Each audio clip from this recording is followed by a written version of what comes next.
محمد حفیظ، آپ دیکھ رہے ہیں میرا یوٹیوب چینل اردو ادب سرمایہ۔ تو ویورز، آج کی اس ویڈیو میں ہم اس میں حاصل مصدر اور اس کے بنانے کے جو اصول ہیں وہ آپ کی خدمت میں پیش کریں گے۔ تو یہ بہت ہی اہم ویڈیو ہے، چونکہ آگے 10ویں کا جو ہے وہ پیپر اردو کا آنے والا ہے، تو ان طلباء کے لیے یہ ویڈیو بہت ہی اہم ہے۔ اس میں سے لازمی کوئی نہ کوئی جو ہے اس میں حصہ گرامر میں سے 2-4 جو ہیں MCQ وہ پوچھے جاتے ہیں۔ تو اس ویڈیو کو آپ شروع سے لے کر آخر تک دیکھیں، انشاءاللہ تعالی یہ 4-5 منٹ کی جو ویڈیو ہے آپ کے لیے بہت ہی فائدہ مند ثابت ہوگی۔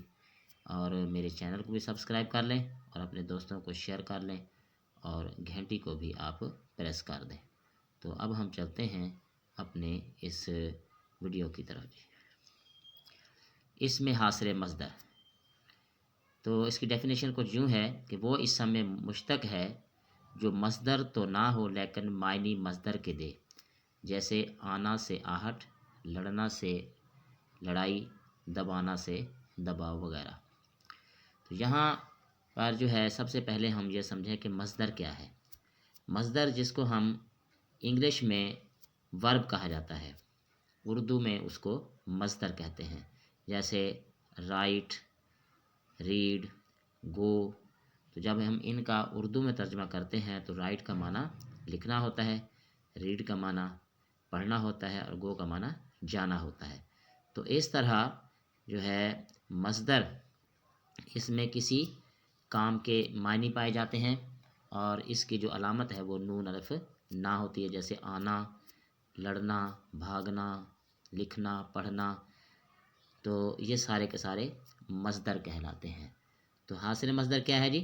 وہ اس میں مشتق ہے جو مصدر تو نہیں ہوتا لیکن مصدر کے معنی دیتا ہے، یعنی آنا سے آہٹ۔ آنا تو مصدر ہے لیکن آہٹ جو ہے آنا سے ہم نے لیا ہے، تو یہ حاصل مصدر ہے، یعنی ہم نے اس کو مصدر سے حاصل کیا ہے۔ اب لڑنا سے لڑائی، دبانا سے دباؤ وغیرہ۔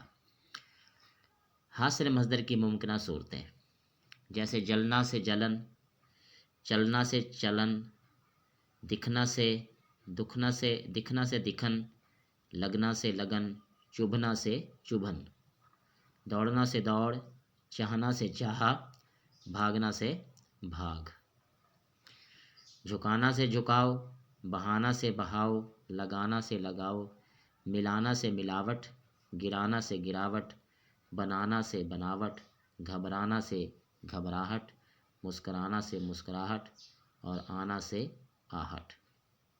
اسی طرح سجانا سے سجاوٹ، لڑنا سے لڑائی، رنگنا سے رنگائی، پڑھنا سے پڑھائی، لکھنا سے لکھائی اور پٹنا سے پٹائی۔ حاصل مصدر کی جو دیگر صورتیں ہیں وہ بھی آپ کے لیے حاضر خدمت ہیں۔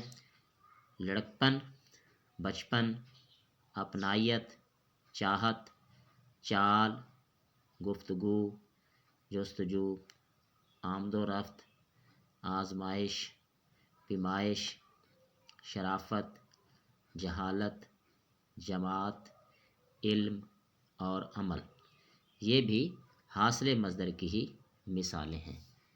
تو یہ جو ہے حاصل مصدر کی جتنی بھی ممکنہ صورتیں ہو سکتی تھی وہ میں نے آپ کے سامنے پیش کر دی ہیں۔